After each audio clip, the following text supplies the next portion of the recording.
रोज की तो चाय और बताएं। हेलो दोस्तों, तो कैसे हैं आप सब।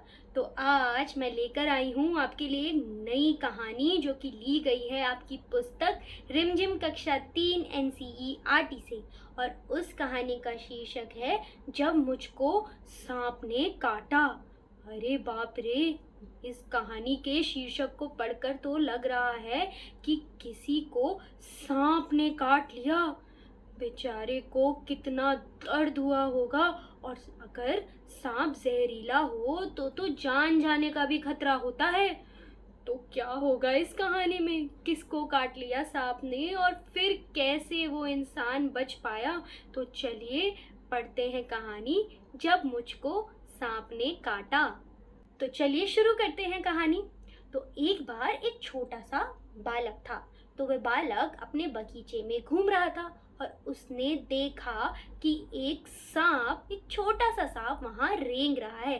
तो वह बालक उसके पीछे धीरे धीरे गया, लेकिन जैसे ही उस छोटे से सांप ने उस बालक को देखा, वह जल्दी से रेंग कर कहाँ चला गया, नारियल के खोल में घुस गया। तो उस बच्चे ने, पता है आपको क्या किया, वह बच्चा गया, नारियल के खोल को उठाया और उसने उसको एक पत्थर से बंद कर दिया। तो अब वह सांप उस नारियल के खोल में बंद हो गया, कैद हो गया। अब वह बच्चा अपनी नानी के पास गया उस खोल को लेकर, और उसने अपनी नानी को दिखाया कि देखो नानी, मैंने ना एक सांप पकड़ लिया है। अब यह सुनकर नानी घबरा गई और तेज से चीखने लगी, पुकारने लगी। उनकी चीख सुनकर अंदर बैठे बच्चे के नाना जी बाहर आ गए और उन्होंने कहा कि क्या हो गया, क्यों चीख रहे हो तुम सब। तो नानी ने बताया कि इसके हाथ में जो खोल है, नारियल का खोल, उसमें इसने एक सांप बंद कर रखा है। नाना जी ने झट से उस खोल को लिया और कहाँ फेंक दिया, दूर झाड़ी में। उस खोल के गिरते ही जो सांप था वो जल्दी से रेंगकर झाड़ियों में कहीं गायब हो गया। और नाना जी ने उस बालक को कहा, अपने पोते को कहा कि ऐसे कभी भी सांप के साथ मत खेला करो। तुम्हें पता है सांप कितने खतरनाक जानवर होते हैं, अगर वे तुम्हें काट लेते तो पता नहीं क्या हो जाता।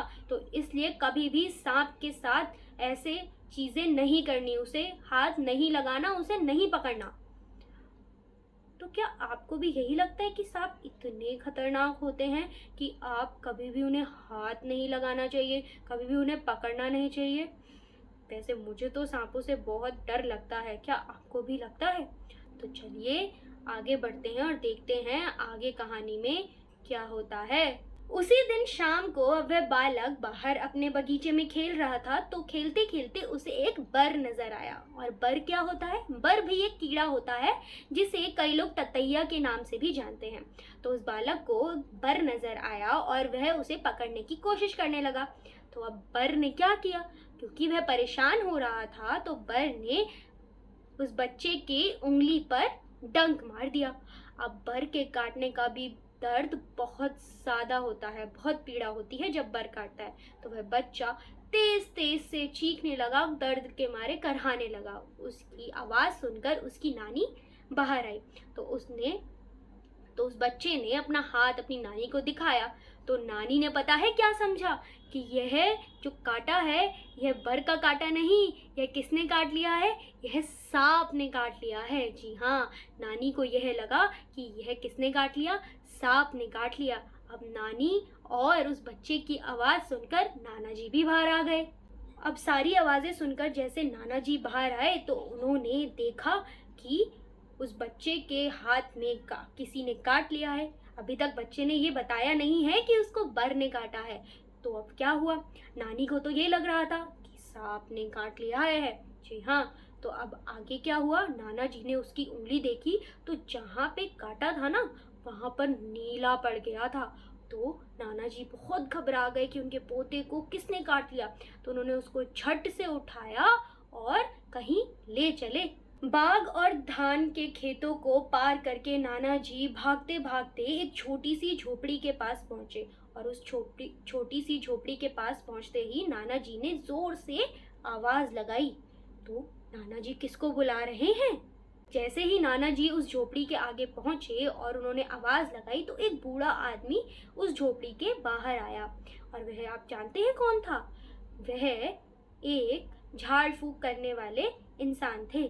मतलब कि उस गांव में माना जाता था कि अगर किसी को सांप ने काट लिया और अगर वह झाड़ा लगा दे तो सांप का काटा हुआ ठीक हो सकता है।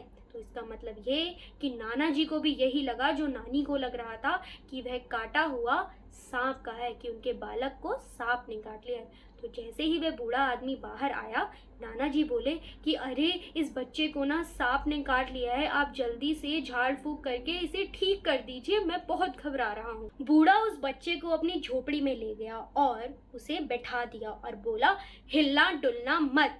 फिर उसने बूढ़े आदमी ने उस बच्चे की उंगली को देखा। फिर उसने क्या किया, वह पीतल के बर्तन में पानी लेकर आया और उस बच्चे के सामने बैठकर कोई मंत्र उच्चारण करने लग गया।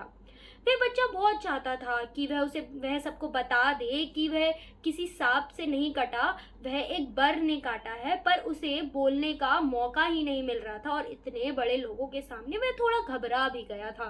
और जैसे ही वह बच्चा बताने की कोशिश करता, कुछ भी बोलने की कोशिश करता, तो उसे डांट कर चुप बैठा दिया जाता कि चुप रहो, हिलना डुलना नहीं है। तो वह डर गया और वह वहां चुपचाप बैठा रहा और किसी को नहीं बताया कि यह सांप ने नहीं, एक बर ने काटा है। अब थोड़ी ही देर में वहां उस बच्चे की नानी भी आ गई। जी हाँ, नानी अपने साथ दूसरे गांव वालों को भी लेकर आई थी। सब एक गोला बना के वहां पे झाड़ फूक करने वाले को देखने लगे। सब लोग बहुत ही उदास लग रहे थे क्योंकि सबको ये लग रहा था कि एक सांप ने काट लिया है। अब इतनी देर हो चुकी थी कि बर का काटा हुआ दर्द उस बच्चे को होना बंद हो चुका था, लेकिन फिर भी उसे वहां बैठना पड़ा और अपना झाड़ा लगवाना पड़ा। कुछ देर बाद वह बूढ़ा आदमी उठा। उसने उस बच्चे की उंगली पानी में डाली, पीतल के बर्तन में डाली और वह पानी से उसकी उंगली धोई और वह पानी उस बच्चे को पिला दिया। और उसे बोलने के लिए बिल्कुल सख्त मना कर दिया क्योंकि वह चाहते थे कि दवा का असर पूरा हो और उनका मानना था कि बोलने से असर पूरा नहीं होगा। यह सब होने के बाद वह बूढ़ा आदमी उस बच्चे के नाना की तरफ मुड़ा और कहता कि अब बच्चा खतरे से बाहर है, अच्छा हुआ कि आप इस बच्चे को यहाँ पर समय में ले आए, वरना बहुत देर हो जाती क्योंकि जिस सांप ने काटा था वह सांप बहुत जहरीला था। पर सांप ने तो काटा ही नहीं था। सोचने वाली बात है ये तो। देखते हैं आगे क्या होता है। यह बात सुनकर सारे लोग जितने भी वहां मौजूद थे वह बेहद खुश हो गए और सब लोग उस बूढ़े आदमी की प्रशंसा करने लगे। घर आने पर नाना जी ने भी उस आदमी को बहुत सारे भेंट पहुंचाए क्योंकि सबको लग रहा था कि वह बच्चे को एक बहुत ज़्यादा जहरीले सांप ने काट लिया है और अगर वह बूढ़ा आदमी नहीं होता तो पता नहीं क्या हो जाता।